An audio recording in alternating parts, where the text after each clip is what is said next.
means either team can take it from here. Mark Daigneault addressing reporters now about what he hopes to see from his Oklahoma City Thunder team as the series shifts back to their home floor. We've talked a lot about your depth, but missing AJ and J-Dub, just how can you create offense without two of your three best creators? We can. I thought we left a lot to be desired on that end of the floor tonight. We didn't have the sharpness, force, or precision necessary to crack them, and they were really good defensively. Just their energy, their physicality, as coming in, they're down, and they're at home, and you can kind of expect that, but it's different when you're out there. So credit them. They outplayed us tonight. But the group we had can play a lot better than we played tonight as well. So, Mark, 20 turnovers is the most you guys have had in any game these playoffs. Yep. I don't know what the exact percentage of the threes was, but it was your least efficient game there. Like, how much of what happened today, at least offensively, are you considering like outlier stuff, and how much of it is like actual process? That's the trick. I think when you play 12, we've played 12 playoff games. When you play 12 playoff games, they're not all going to be masterpieces. So as much as you want to win, there's nights where you just don't have it for whatever reason.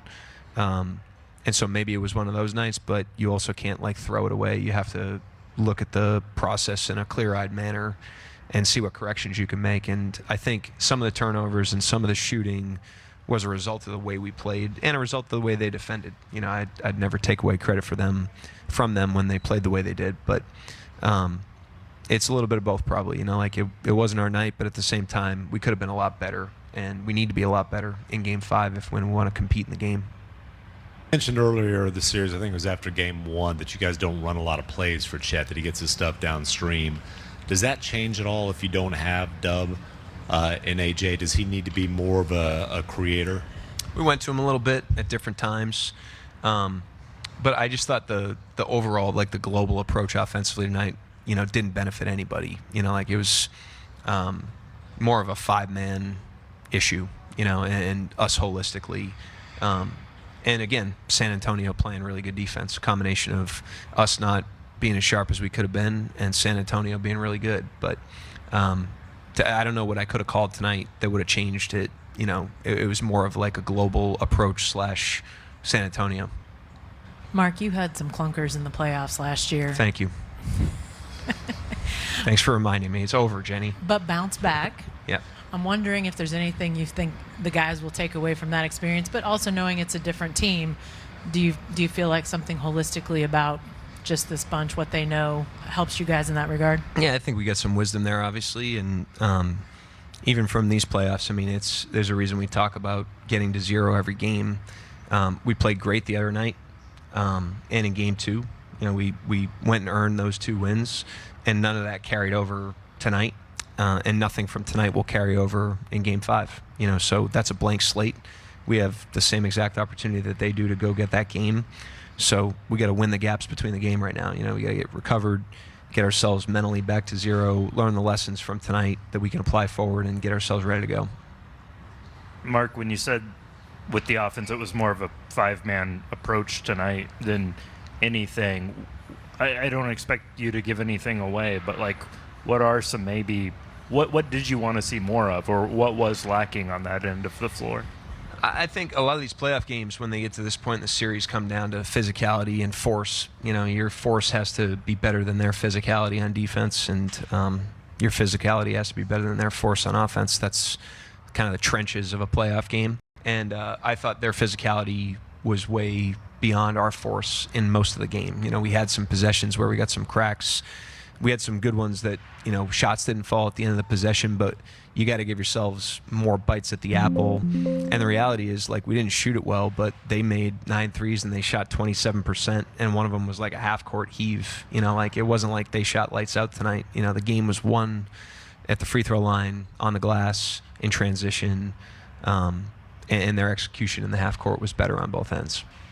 Yeah, Mark, I was just going to ask you about that. I know 103 points you give up you can probably live with, but it did seem like they got more at the rim or more, put more pressure on the rim, maybe started some of their pick and rolls a little lower. What did you notice about some things that you'll have to kind of manage or deal with if they run them back? Yeah, neither team shot it well, and they found more sustainable stuff than we did tonight, and that's why they won. So that's what you have to do. You got to kind of manufacture the game when you don't shoot it well, and they did that tonight. They got on a night where they shot 27% from three. They found enough points to win that game, handily. So again, credit them. They played really well on both ends. They took it to us tonight. They were the much better team. We got to from it, then flush it, and get ourselves ready to put our best foot forward in Game 5. Two guys who didn't get a lot of burn earlier in the series between Kenrich and Wiggins had some decent games tonight. How can that sort of build a positive momentum going forward in the series? Yeah, there was an opportunity tonight to get those guys out there, and especially when the game's not going the way you want it to go. I'm always quick to introduce new guys to the fray and see if anybody can give us a lift. And I thought both of them were pretty good. Wiggs in the first half, and then Kenrich's normal edge and physicality. He made a couple shots. They've done a great job of keeping themselves ready. They deserved the opportunity and gave us quality minutes tonight, despite the fact that we didn't play our best game. Anyone else? All right, thank you. Simply put there by Mark Daigneault, we weren't as good as we could have been. Antonio was very good. George Niang, we talked about Wemby and his level-headedness. What do you see from the head coach there of the Oklahoma City Thunder when it comes to keeping a cool head now that the series is reset?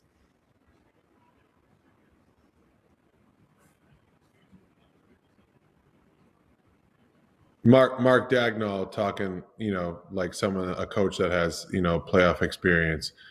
He's been to the mountaintop, right? And he knows what it takes, and he understands that, playoff series, the ups and downs of them, and he's not going to ride that roller coaster. He simply said it. Hey, we turn the ball over, and it's tough to win games when you turn the ball over that many times. That being said, I went and looked at my bench and see who could give us a spark. Hopefully giving them minutes now will help us moving forward because, AJ Mitchell and, J-Dub when they'll be back. But, to turn the ball over 20 times and to be missing two of your top guys, it's a tough recipe to win, especially on the road with a team that has their backs up against the wall. Mark Daigneault knows what he's doing. He's going to learn from these lessons. He's going to go in and dissect something up and throw something at San Antonio where they're going to really have to figure out what they're going to do in Game 5 to try and City in Oklahoma City. The series shifts back to OKC, and they bring with them not one but two of tonight's All-NBA honorees. We already took a look at first-team All-NBA for the 2025-26 season. Let's take a look now at the second team. George Niang, as we check out the group of guys that are honored with All-NBA second team, Donovan Mitchell, Kawhi Leonard, Kevin Durant,